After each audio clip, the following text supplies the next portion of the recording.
So I'm going to show you how to make one of these. It's a little piano person, little puppet, made entirely out of bits that you can find inside a piano. You're going to need a drill bit, flathead screwdriver, a fine saw, a pair of pliers or a pair of snips, a hammer, a glue gun, and a clamp. Lots of piano actions don't have these long rods connecting the keys to the dampers. There's a different system. So you need an action which has these long rods for the piano people. So if I press the key pushes up on the mechanism, and simultaneously the hammer moves forwards and the damper moves away to let the string ring. So we're going to unscrew these 3 screws. 1, 2, 3. So once we've got those out, the hammer and the dampener are connected together, but we can unhook them here by just pulling that out, which means then I can pull this dampener out, pop that to the side, and I can then also remove the hammer. What we've managed to liberate is 2 piano hammers, 2 of these whip-in pieces with their lovely action with a spring, which flicks the whip-in part back and forth. Ding, ding, ding.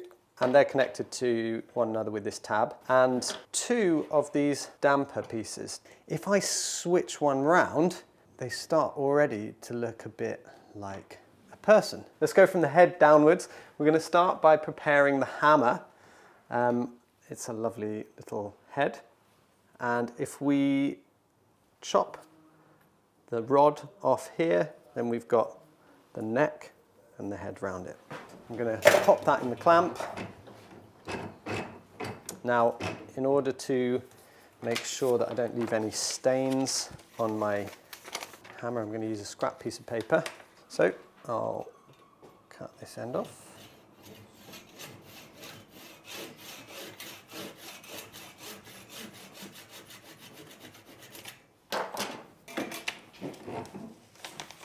Now the neck is going to fit in between these 2 collar parts, I suppose.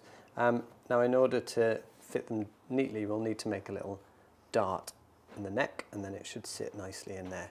So probably the most fiddly bit, but I'm going to do it just by hand. I'm just going to carefully cut a little angle into the side of the neck. With a decent sharp blade, you should be able to get it.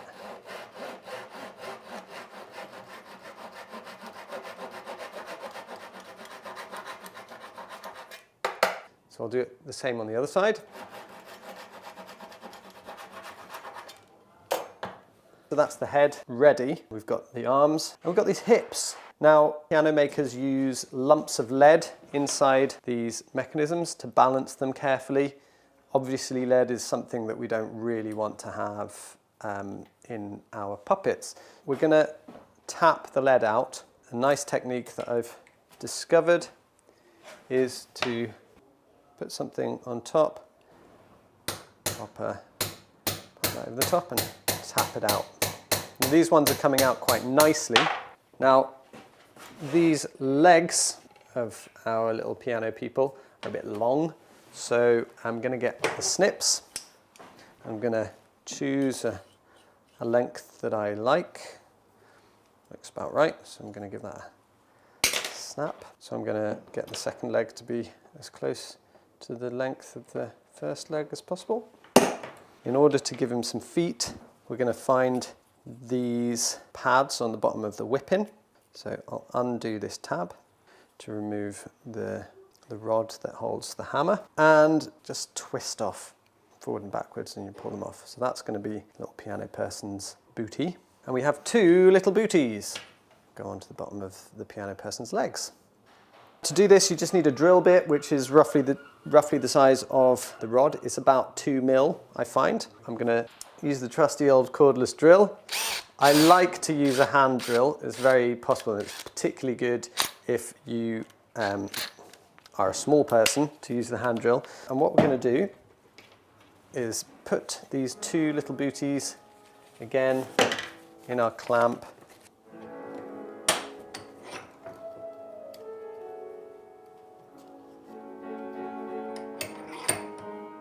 front of the boot is here. I'm going to go in where the ankle will meet the shoe and just very slowly, carefully drill in, but I don't want to drill right through. I just want to drill to the point at which we meet the felt below the wood. So just to check, they fit on nicely. Good. The last thing before we start gluing the piano person together is to go back to these little rods that we found earlier and remove the felt and the stopper, because these, of course, are going to keep the piano person's ankles warm. He needs some socks. So we'll pop the socks on. So I've got my glue gun. I'm going to start by gluing the body together. Give a nice, generous skin of glue right up the central part. Needs to be clean on both sides, but these are pretty clean, so I haven't bothered to scrub them or anything. Give that a nice squeeze. Then we can glue the head in, and there needs to be a fair amount of glue, but you want to be careful that it doesn't dribble everywhere. Squeeze the collar together. Now, this is a really satisfying way of gluing his shoes onto his legs, because usually with these pieces there's a hole in already. So I've drilled in this hole for the legs to go into, but there's a slightly bigger hole coming in from the back. The way I've drilled it is they will join, so if I squeeze a bit of glue in the back, it will come through up the central bit, and then I know that there's loads of glue in there. So as soon as I pop in to the leg, pop his sock down, then there he is. Do one more and then we're finished. A little piano person. We could call him Percy, so he can bend his arms, turn his hands around, can do the splits, get him to make a sort of power pose.